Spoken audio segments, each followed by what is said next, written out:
జై శ్రీకృష్ణ. కామద ఏకాదశి వ్రతమహత్యం గురించి తెలుసుకుందాం. పూర్వం ఒకప్పుడు దిలీప చక్రవర్తి తన కులగురువైనటువంటి వశిష్ఠ మహర్షిని సమీపించి ఆయనకు నమస్కరించి అంజలి ఘటించి వినయంగా ఇలా అడుగుతాడు. గురుదేవా, చైత్ర శుక్లపక్ష ఏకాదశి పేరేమిటి? ఈ రోజున ఏ దేవతను ఆరాధించాలి? దీనిని ఆచరించే విధానం ఏమిటి? దయతో తెలియజేయండి అని అడుగుతాడు. అప్పుడు వశిష్ఠుడు, ఓ రాజా, చైత్ర మాసంలో శుక్లపక్షంలో వచ్చే ఏకాదశికి కామద అనే పేరు ఉంది. ఇది సమస్త పాపాలను హరిస్తుంది. అంతకంటే ముఖ్యంగా మంచి పుత్రుడు కనుక కలగాలి అంటే ఈ వ్రతాన్ని తప్పకుండా ఆచరించవచ్చు. అంటే ఈ వ్రతాన్ని ఆచరించడం వలన చక్కని పుత్రుడు లభిస్తాడు, ఉత్తమమైన జన్మ లభిస్తుంది, చివరికి స్వర్గలోక ప్రాప్తిస్తుంది. ఈ కామద ఏకాదశి వ్రత మహత్యం గురించి తెలియజేసే ఒక కథ ఉంది. ఇప్పుడు నేను చెప్పబోతున్నాను, దానిని వివరించబోతున్నాను. శ్రద్ధతో భక్తితో ఆలకించండి అంటూ ఇలా చెప్పసాగాడు. పూర్వకాలంలో రత్నపురం అనే పేరుతో ఒక నగరం ఉండేది. అక్కడ అష్టైశ్వర్యాలతో తోలతూగుతూ ఉన్న పుండరీకుడు అనే ఒక మహారాజు ఆ రాజ్యాన్ని పరిపాలిస్తూ ఉండేవాడు. రత్నపుర నగరంలో అనేక మంది అప్సరసలు, గంధర్వులు, కిన్నెరలు నివసిస్తూ ఉండేవారు. ఆ మహారాజు గారి సభలో గంధర్వులు గానం చేసేవారు, అప్సరసలు నాట్యం ఆడేవారు. వీరిలో లలితుడు అనే పేరు కలిగినటువంటి లలితుడు అనే పేరు కలిగినటువంటి స్త్రీ పురుష జంట ఉండేది. అయితే ఆ ఉభయలు అత్యంత వైభవోపేతమైనటువంటి ఆ భవనంలో నివసిస్తూ విహరిస్తూ ఉండేవారు. ఆ ఇరువురిలో అధికారిక విడదీయమైనటువంటి ప్రేమ బంధం ఉండేది. వారి సేవ ఎటువంటిది అంటే ఒక క్షణకాలంలో ఒకరికి మరొకరు కనిపించకుంటే విలవిలలాడుతూ ఎంతో బాధపడుతూ ఉండేవారు. అయితే ఒకనాడు పుండరీక మహారాజు సభలో గంధర్వ సహితంగా సభ జరుగుతూ ఉంటుంది. ఆ సభలో గంధర్వులు అందరూ కలిసి క్రీడిస్తూ ఉంటారు.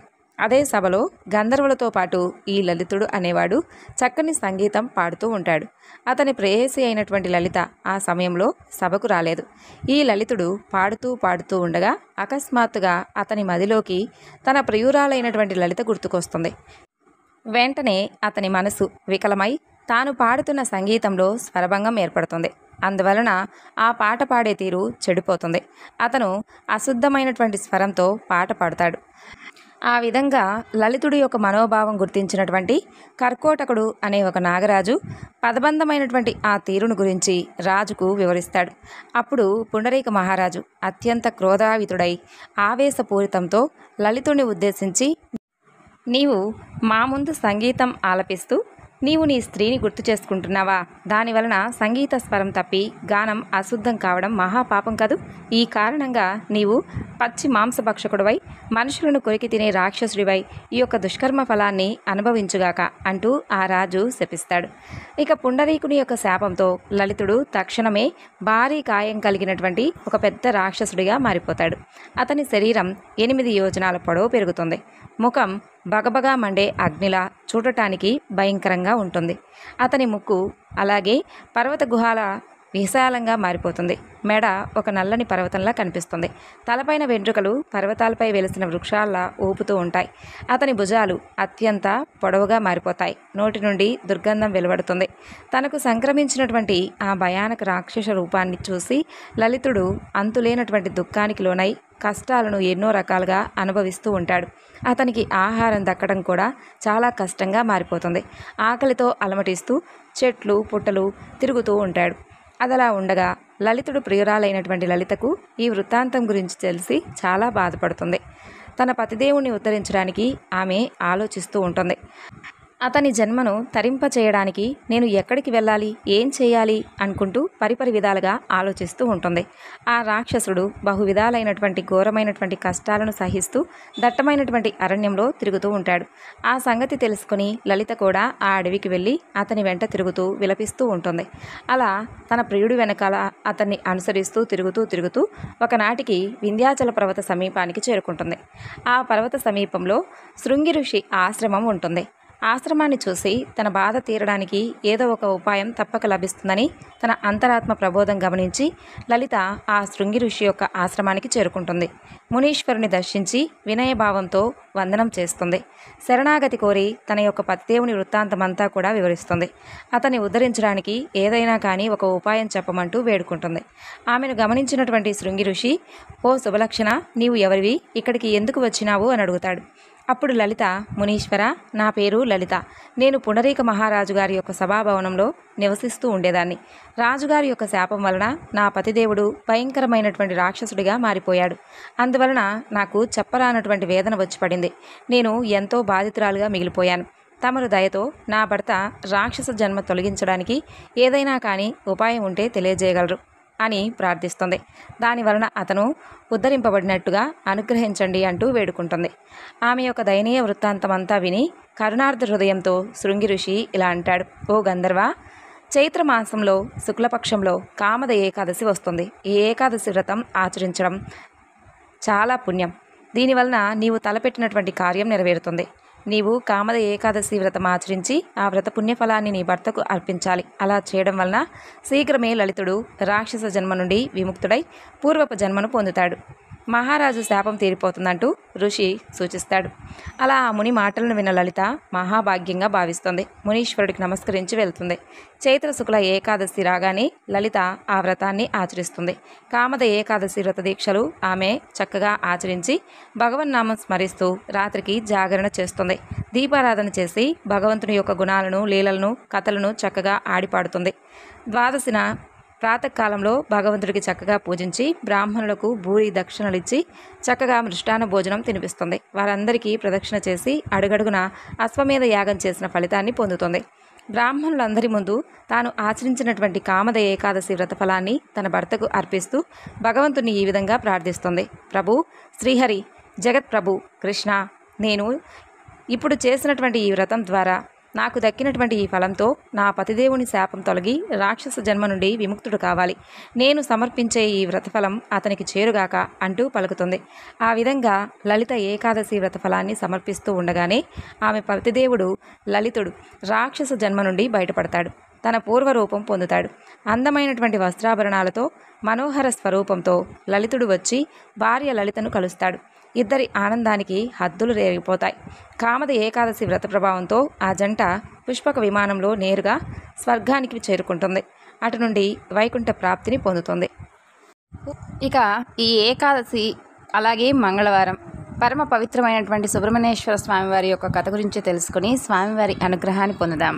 స్వయంభవమను కొడుకు ప్రియవ్రతుడు, సార్థక నామధేయుడు, సంసార సంబంధం బంధకారణమని చెప్పి ఎళ్ళి మానుకొని తపస్సు చేస్తూ ఉండగా బ్రహ్మదేవుడు వచ్చి సంసారం సక్రమంగా చేసి పుత్రుని కని అతనికి రాజ్యం అప్పగించి తరువాత తపస్సు చేయడం రాజధర్మం అని చెబుతాడు. అప్పుడు ప్రియవ్రతుడు మాలతి అనే ఒక క్షత్రియ కన్యను వివాహమాడి దాంపత్య జీవితాన్ని సుఖ సంతోషాలతో అనుభవిస్తూ ఉంటాడు. అయితే ఎంత కాలమైనప్పటికీ వారికి సంతతి కలగలేదు. కశ్యప మహాముని యొక్క ప్రోత్సాహంతో పుత్ర కామేష్టి వ్రతాన్ని చేస్తారు. తత్ఫలితంగా రాజపత్ని గర్భవతి అవుతుంది. ఆ గర్భం చాలా దుర్భరంగా ఎంతో కాలం మోసి చివరకు ఒక మృత శిశువును కంటుంది ఆ రాకుమారి. కన్నతల్లి కడుపు బాధ చెప్పడానికి శక్యం కాదు కాబట్టి ఏడ్చి సొమ్మసిల్లి పడిపోతుంది. ప్రియవ్రతుడు ఏమీ చేయలేక లోపలే కృంగిపోతూ కొంతసేపటికి తేరుకొని రాతి గుండెతో శిశువును భుజాన వేసుకొని శ్మశానానికి వెళ్ళి అక్కడ ఆ శిశువును కింద పెట్టి దైవాన్ని నిందిస్తూ ఏడుస్తూ కూర్చుంటాడు. అయితే అంతలో అక్కడకు ఒక దివ్య విమానం వస్తుంది. ఆ దివ్య విమానంలో ఒక దేవత వస్తుంది. ఆ దేవతకు ప్రియవ్రతుడు అభివాదం చేసి, తల్లి, ఎవరమ్మా మీరు? మీ తల్లిదండ్రులు ఎవరు? ఎందుకు ఇక్కడికి వచ్చారు అంటూ సవినయంగా అడుగుతాడు. రాజా, నేను ప్రకృతి షష్టాంశ వలన బ్రహ్మమానస సృష్టిగా అవతరించాను. స్కందుని పత్నిని. నా పేరు దేవసేన. షష్ఠీదేవి అని నన్ను స్మరిస్తారు అని చెబుతుంది. ప్రియవ్రతుడి ప్రార్థనతో కనికరించి పిల్లవాడిని బ్రతికించి తిరిగి ప్రియవ్రతుడికి ఇస్తూ, రాజా, ఇతని పేరు సువ్రతుడు. అప్రమేయమైనటువంటి బలపరాక్రమాలతో ఈ భూమిని ఏకఛత్రంగా పరిపాలిస్తాడు. 100 యజ్ఞాలు చేస్తాడు అని అంటుంది. వేదం చెప్పిన రీతిగా నన్ను నీ ఇంట ఆరాధిస్తూ నీ ప్రజల అందరి చేత కూడా నన్ను ఆరాధింప చేస్తూ ఉండు. నీకంతా కూడా మంచే జరుగుతుంది అని చెప్పి అంతర్ధానమవుతుంది. ఇక ఆ తరువాత ప్రియవ్రతుడు ఆ దేవి చెప్పిన విధంగా పరమానందంతో ఇంటికి తిరిగి వచ్చి షష్ఠీదేవి యొక్క కథ చెప్పుకొని తన భార్యతో కలిసి వేదోక్త విధానంగా దేవిని ఆరాధించి ప్రజలందరి చేత కూడా షష్ఠీదేవి యొక్క పూజలు చేయిస్తాడు. పురిటింట ఆడవనాడు షష్ఠీదేవి యొక్క పూజ చేస్తే పురిటి తల్లికి పుట్టిన శిశువుకు క్షేమం. అలాగే పురిటి శుద్ధి నాడు కూడా చేయించడం చాలా మంచిది. అన్నప్రాసన సమయంలో కూడా చేయడం వలన పురిటి దోషాలు, బాలారిష్ట దోషాలు తొలగిపోయి శిశువు పూర్ణాయుర్దాయం కలిగి ఉంటుంది. సంతానం లేనివారు కొడుకును కోరి షష్ఠీదేవిని పూజించి ఎవరైతే షష్ఠీదేవి యొక్క స్తోత్రంతో కథతో శ్రద్ధాభక్తులతో చక్కగా పఠిస్తూ ఉంటే వారికి శుభలక్షణ లక్షితుడు దీర్ఘాయుష్మంతుడు అయినటువంటి కొడుకు జన్మిస్తాడు. ఇక బాలబాలికలు భయపడి ఏడుస్తూ ఉన్నప్పుడు పురిటింట ఈ స్తోత్రం పఠిస్తే అన్ని బాధలు పోయి పిల్లలు సుఖంగా సురక్షితంగా చక్కగా ఆనందంగా ఉంటారు. షష్ఠీదేవి యొక్క అనుగ్రహం వలన అన్ని రకాలైనటువంటి బాలగ్రహపీడలన్నీ కూడా తొలగిపోతాయి. ఇక ఇది షష్ఠీదేవి యొక్క కథ. ఈ కథను ఎవరైతే భక్తి శ్రద్ధలతో వింటారో వారికి ఉన్నటువంటి వారి పిల్లలకు ఉన్నటువంటి గ్రహపీడలన్నీ కూడా తొలగిపోతాయని సూత మహాముని శౌనకాది మహామునులందరికీ కూడా వివరించి చెప్తారు. ఇప్పుడు వల్లి సుబ్రహ్మణ్యుల యొక్క కళ్యాణం గురించి తెలుసుకుందాం. ఒకానొక సమయంలో నారద మహర్షి తనికై అనే ఒక ప్రదేశంలో ఉన్నటువంటి సుబ్రహ్మణ్యేశ్వర స్వామి వారి యొక్క సన్నిధానానికి వెళ్తాడు. లోకాల్లో తాను చూసి ఉన్నటువంటి విశేషాలన్నీ కూడా చెప్పడం మొదలు పెడతాడు. అప్పుడు నారదుల వారు వల్లి కళ్యాణం చేయించడానికి వస్తాడు అని చెప్పి చెబుతాడు. అయితే నారద, ఎవరు ఆ వల్లి, ఎవరితో వివాహం చేయించడానికి వచ్చావు అని నారదుల వారిని సుబ్రహ్మణ్యేశ్వర స్వామి వారు ప్రశ్న వేస్తారు. అప్పుడు నారదుల వారు, ఓ సుబ్రహ్మణ్య, ఎవరైతే వేటాడి జీవనం సాగించేవారు ఉంటారో అటువంటి నంబిరాజన్ అనేటటువంటి ఒక అతను ఉన్నాడు. అతను అతని భార్య ఆహార సంపాదనకై కొండల మధ్య తిరుగుతూ ఉండగా వారు ఒక శిశువు దుప్పి పరిరక్షణలో ఉండడం చూస్తారు. ఆడపిల్లలు లేని లోటు ఆ భగవంతుడు ఈ రూపంలో తీర్చాడేమో అనుకుని ఆ బిడ్డను ఎత్తుకుని ముద్దాడి తమ ఇంటికి తీసుకుని వెళ్తారు. తమ జీవనాధారమైనటువంటి వల్లి కొండల మధ్య దొరికింది కాబట్టి ఆ పిల్లకు వల్లి అని పేరు పెట్టుకొని అల్లారు ముద్దుగా పెంచుకుంటూ ఉంటారు. భగవంతుడిపై భక్తి, పెద్దల పట్ల గౌరవం, వినయ విధేయతలతో ఆ వల్లి పెరిగి పెద్దదవుతుంది. ఆమెది రాశీభూతమైనటువంటి సౌందర్యం. అటువంటి వల్లి నీ భార్య కావాలి, అది నా కోరిక. ఆ పిల్ల చుట్టూ పాములు ఉంటాయి ఎప్పుడు. నువ్వు చూసి భయపడకూడదు సుమా. ఎవరు ఆ పిల్ల ఒంటిని పట్టినటువంటి పాములను చూస్తారో వాళ్ళు ఆ పిల్ల సౌందర్యాన్ని చూసి ఉండలేక పొంగిపోతారు అంటాడు నారదుడు. ఆ మాటలను విని సుబ్రహ్మణ్యుడు బిల్లాపురానికి వెళ్తాడు. ఆయన వెళ్ళడానికి ముందే నారదుల వారు ఆ ప్రాంతానికి వెళ్తాడు. నారదుడికి పిల్లరాజు ఎదురొస్తాడు. మంచి మంచి పువ్వులు, తేనె, పళ్ళు తీసుకొచ్చి నారదుల వారికి ఇస్తాడు. నారదుడు పిల్లరాజుతో, నీకొక శుభవార్త చెబుతాను. మిమ్మల్ని ఉద్ధరించడానికి పరమేశ్వరుడు ఈ పిల్లని నీ కూతురుగా పంపించాడు. ఈ వల్లీదేవిని పెళ్లి చేసుకోబోయేవాడు లోకంలో యవ్వనంలో ఉన్నటువంటి ప్రతి స్త్రీ ఎవరినైతే భర్తగా పొందాలని అనుకుంటుందో, ఎవరైతే జగదంబ అందాలను పోసుకున్నవాడో, ఎవరు శంకరుని యొక్క తేజస్సును పొందాడో, ఎవరైతే గొప్ప వీరుడో, ఎవరైతే మహాజ్ఞానియో, ఎవరైతే దేవసేనాధిపతియో అటువంటి వాడు నీకు అల్లుడు కాబోతున్నాడు. నీ అదృష్టమే అదృష్టం రాజా అని అంటాడు. అప్పుడు ఆ బిల్లరాజు నారదుల వారి మాటలు విని చాలా పొంగిపోతాడు. ఈలోపే కుమారస్వామి వారు వనంలోకి ప్రవేశించి వల్లీదేవి వంక చూసి, బహుశా బ్రహ్మదేవుడు తన సృష్టి శక్తిలో ఉన్నటువంటి సౌందర్యాన్ని అంతటినీ కూడా ఒక చోట రాశీభూతం చేసి ప్రాణప్రతిష్ఠ చేస్తే ఆమె ఈ వల్లి అయి ఉంటుంది. ఈ పిల్లతో ఎలాగైనా ఒక్కసారైనా మాట్లాడాలనుకుంటాడు. లతాంగి, నన్ను చేపట్టవా అని అడుగుతాడు.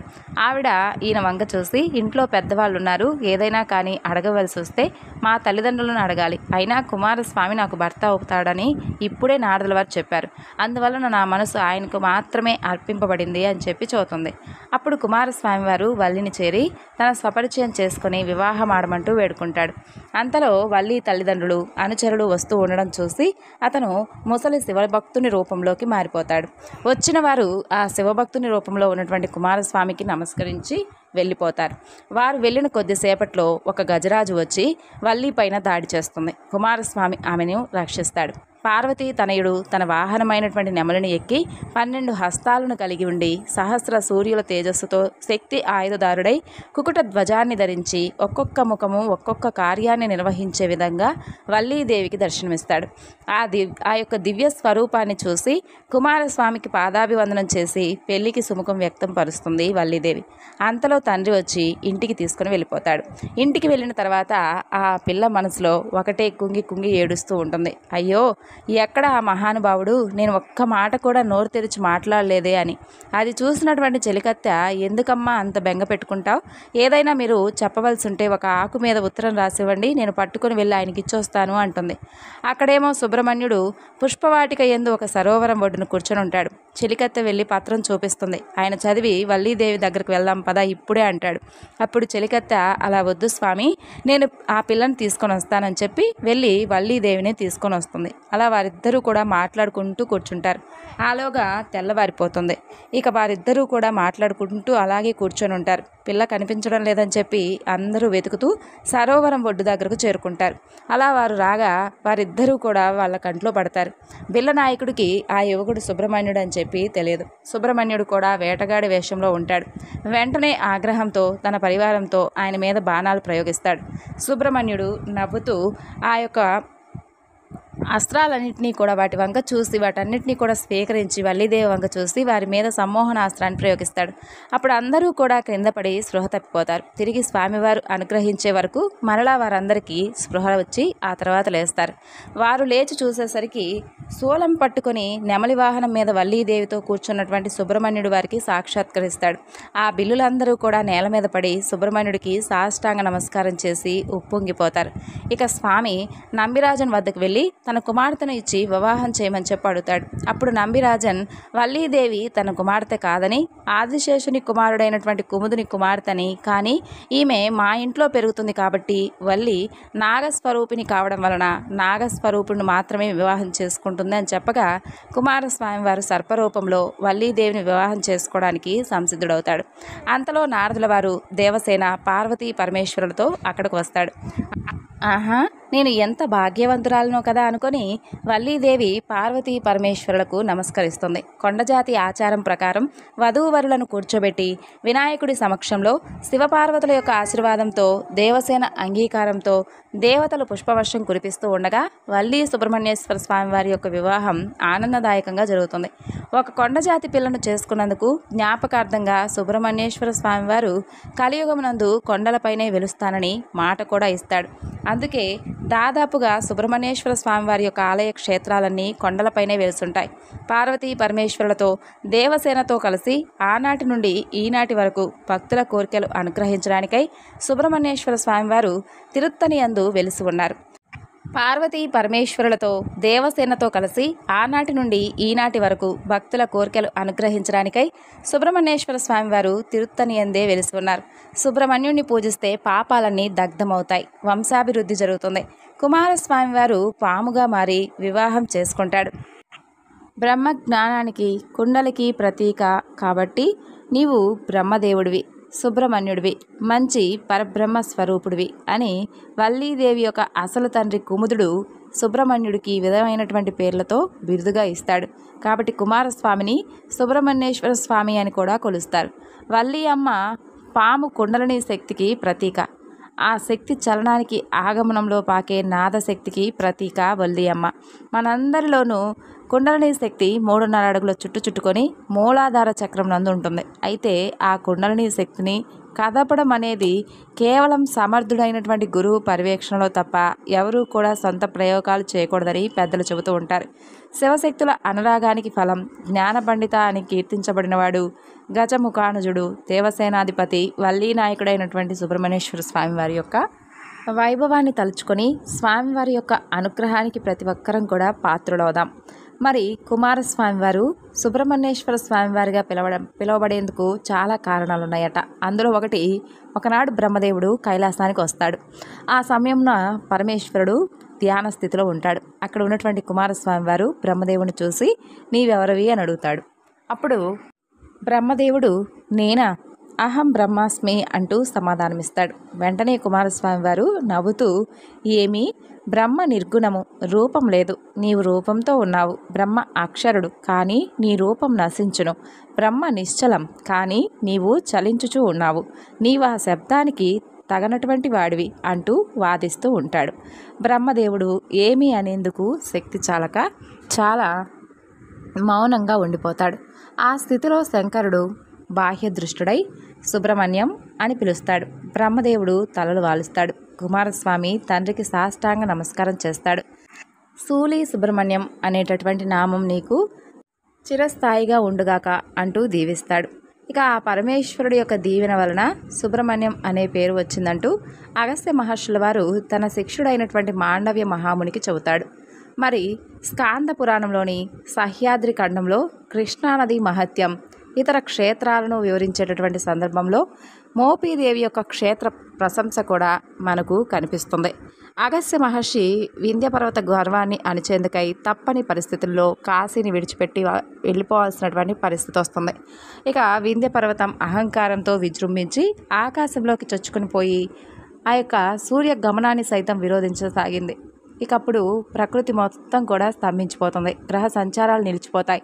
ఆ మహోపద్రవాన్ని నివారించగలిగేది అగస్త్య మహర్షి మాత్రమేనని భావించి బ్రహ్మాది దేవతలు అగస్త్య మహర్షికి విషయాన్ని వివరిస్తారు.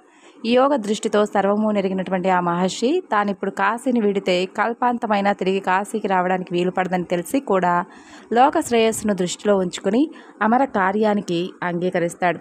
ఆ విధంగా లోపాముద్రా సహితుడై దక్షిణాపదానికి బయలుదేరి వెళ్తాడు అగస్త్య మహర్షి. దారిలో ఉన్నటువంటి వింధ్యపర్వతం మహర్షి రాకను గమనించి సాష్టాంగపడి నమస్కరిస్తుంది. తాను మరలా వచ్చే వరకు అలాగే ఉండమంటూ శాసించి కాశీ, విశాలాక్షి, విశ్వనాథులను మనసులో నిలుపుకొని దక్షిణాపదం వైపు బయలుదేరి వెళ్తాడు అగస్త్యుడు. పవిత్ర గోదావరి ప్రాంతాన్ని పావనం చేసి కృష్ణా తీరంలోకి అడుగు పెడతాడు. ఆ తరువాత కనకదుర్గామాతను, శ్రీకాకుళ ఆంధ్ర మహావిష్ణువును దర్శించుకొని వ్యాఘ్రపురం అంటే పులిగడ్డకు చేరుకుంటారు. అప్పుడు వ్యాఘ్రస అంటే ఒక యొక్క శ్లోకాన్ని అగస్త్యుల వారు చెబుతారు. వ్యాఘ్రస్య పూర్వ దిగ్భాగే కుమారక్షేత్రం ఉత్తమం సుబ్రహ్మణ్యేన సత్యత్ర భుక్తిముక్తి ఫలప్రదం అనే మాట అతని నోటి నుండి అప్రయత్నంగా ఆ యొక్క మహర్షి గలం నుండి వెలువడుతుంది. ఆ ప్రదేశం అంతా కూడా పుట్టలతో నిండి ఉంటుంది. లోపాముద్రాదేవి అలాగే శిక్ష బృందము ఆయన్ను అనుసరించి వెళ్తూ ఉంటారు. ఒక పుట్ట నుండి దివ్య తేజస్సును గమనించి ఇదే సుబ్రహ్మణ్యేశ్వర స్వామి వారి యొక్క క్షేత్రం అవుతుందంటూ, ఇది భుక్తి ముక్తి ఫలప్రదమంటూ శిక్షులకు వివరిస్తాడు అగస్త్యుడు. కుమారస్వామి వారు ఊరగ రూపంలో తపస్సు చేయడానికి కలిగినటువంటి కారణాన్ని ఈ విధంగా శిక్షులకు వివరిస్తాడు. సనక సనత్ కుమార సనస్సు జాతులు అనేటటువంటి దేవర్షులు ఎప్పుడూ కూడా 5 ఏళ్ల వయసు వారుగా ఉంటారు. పైగా వారు దిగంబరులు, ఎప్పుడూ కూడా భగవంతుడి యొక్క ఆరాధనలో కాలం గడుపుతుంటారు. వారు ఒక పర్యాయం పరమేశ్వరుడు యొక్క దర్శనానికి కైలాసం చేరుకున్నారు. ఆ సమయంలో పరమేశ్వరుడు కైలాసంలో లేడు. కేవలం లోకమాత అయినటువంటి పార్వతి, కుమారస్వామి కొలువు తీరి ఉంటారు. అదే సమయంలో శచి, స్వాహ మొదలైనటువంటి దేవతా స్త్రీలు, లక్ష్మీ సరస్వతులు, పార్వతీదేవి దర్శనానికి విచ్చేస్తారు. ఇటు జడదారుడు, అటు రంగురంగుల వస్త్రాలు ఆభరణాలతో సుందరీమణులను చూసి శివకుమారుడు నవ్వు ఆపుకోలేకపోతాడు. అప్పుడు పార్వతీదేవి, కుమారా ఎందుకలా నవ్వుతున్నావు? వారు కూడా నేనులాగా నీకు కనిపించడం లేదా? ఆ తాపసులు మీ తండ్రి వల్లే లేరా? భేదం ఏవైనా వారిలో కనిపించిందా అంటూ జగదంబ కుమారుణ్ణి ప్రశ్నిస్తుంది. ఆ ప్రశ్న విన్న కుమారస్వామి లోపల పశ్చాత్తాపడతాడు. తల్లి పాదాలపై పడి క్షమాపణ వేడుకుంటాడు. తండ్రి కాదన్నా వినకుండా పాప పరిహారం కోసమై తపస్సు చేసుకోవడానికి బయలుదేరతాడు. ఈ ప్రాంతానికి చేరుకొని తన రూపం ఇతరులకు కనిపించకుండా ఒక పుట్టను ఏర్పరచుకొని ఉరగ రూపంతో తపస్సు ప్రారంభిస్తాడు. ఆ విషయాన్ని అంతటినీ కూడా దివ్య దృష్టితో చూసి శిక్షులకు ఎరిగించినటువంటి అగస్త్యుడు మహా తేజస్సు వచ్చే ఆ పుట్టను సమీపించి సాష్టాంగ నమస్కారం చేస్తాడు. పడగ వలె ఉండేటటువంటి శివలింగాన్ని దివ్య తేజస్సు వచ్చే పుట్ట మీద ప్రతిష్ఠిస్తాడు. ఇక కృష్ణానదిలో స్నానం చేసి లోపముద్రతో కలిసి శిక్ష సమేతంగా శివలింగానికి పూజలు నిర్వహిస్తాడు అగస్త్య మహర్షి. కాలాంతరంలో ఆ ప్రదేశం అంతా కూడా పుట్టలతో నిండిపోతుంది. ఆ పుట్టలున్న ప్రాంతానికి సమీపంలో కుమ్మరి కులస్తులు కులవృత్తితో జీవిస్తూ ఉండేవారు. వారిలో వీరారపు పర్వతాలు అనే వ్యక్తి ఉండేవాడు. అతను మహాభక్తుడు. అతనికి స్వామివారి కలలో కనిపించి తాను ఎక్కడున్నది చెప్పి లింగాన్ని వెలికి తీసి ఆలయాన్ని నిర్మించి ప్రతిష్ఠించమంటూ స్వామి ఆజ్ఞాపిస్తాడు. అప్పుడు పర్వతాలు తన యొక్క స్వప్న వృత్తాంతాన్ని అంతా కూడా తన వారందరికీ చెప్పి దేవాలయాన్ని నిర్మించి లింగాన్ని ప్రతిష్ఠిస్తాడు. తన వృత్తిని స్వామికి అంకితం చేస్తాడు.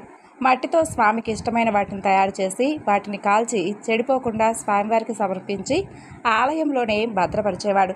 అలా సమర్పించిన వాటిలో కొన్ని దేవాలయ మరమ్మతుల సమయంలో శిథిలమైపోగా మిగిలిన వాటి గుర్రము, నంది ఈనాటికి కూడా స్వామివారి కళ్యాణ మండపంలో భద్రంగా ఉండి భక్తులందరినీ కూడా ఇప్పటికీ కూడా కనువిందు చేస్తూ ఉన్నాయి. ఈ పుణ్యక్షేత్రాన్ని తొలి రోజుల్లో మోహినీపురం అని పిలిచేవాళ్ళని, కాలక్రమేణా అది మోపీదేవిగా స్థిరపడిందని చెబుతారు. స్వామివారి ఆలయం తూర్పు దిశగా ఉంటుంది. గర్భగుడిలో పాము చుట్టల మీద లింగం ఉంటుంది. అదే పానమట్టం. స్వామికి వేరే పానమట్టం ఉండదు. ఇక ఆ విధంగా స్వామివారి యొక్క ఆ ఆలయంలో పుట్టలో పాలు పోయడం విశేషమైనటువంటి సేవగా భక్తులందరూ కూడా భావిస్తూ ఉంటారు. సంతానం లేని వారికి సంతానం కలిగించడం, చూపు మందగించిన వారికి దృష్టిని ప్రసాదించడం, శ్రవణ దోషాలు, శారీరక దౌర్బల్యం, మనోవ్యాధి, చర్మ సంబంధిత వ్యాధులను కూడా నశింపచేయడం, విద్యాభివృద్ధి, సకల సంపదలను సమకూర్చడం, ఇలా మొదలైనటువంటి ఎన్నో మహిమలను స్వామి అందిస్తాడని భక్తుల ప్రగాఢ నమ్మకం. స్వామివారి ఆలయంలో చెవులు కుట్టించడం, తలనీలాలు సమర్పించడం, అన్నప్రాసన, అక్షరాభ్యాసం, చీర మొక్కుబడి, ఉయ్యాల ఊపు, ఇలా మొదలైనటువంటి మొక్కులన్నీ కూడా అక్కడ తీర్చుకుంటారు. నాగదోషం ఉన్నవారు, వివాహం ఆలస్యమవుతున్న యువతులు ప్రత్యేకమైనటువంటి పూజలు కూడా జరిపించుకుంటారు. పుట్టలో పాలు పోయడం, పొంగల్ నివేదన అక్కడి ప్రత్యేకతలు. కాబట్టి సుబ్రహ్మణ్యేశ్వర స్వామివారి యొక్క ఈ యొక్క దివ్య చరిత్రలో మోపీదేవి యొక్క కథ గురించి ఎవరైతే భక్తి శ్రద్ధలతో స్వామివారి గురించి తెలుసుకుంటారో వారందరూ కూడా ధన్యులై. అలాగే ఈ కథను ఎవరైతే విన్నా, చదివినా, చెప్పినా వారికి ఉన్నటువంటి కాలసర్ప దోషాలు సైతం పూర్తిగా తొలగిపోతాయి. మరి ఈరోజు స్వామివారి గురించి చెప్పుకునే కథలన్నీ నచ్చాయి కదండి. తిరిగి మరలా రేపటి వీడియోలో కలుసుకుందాం. జై శ్రీకృష్ణ.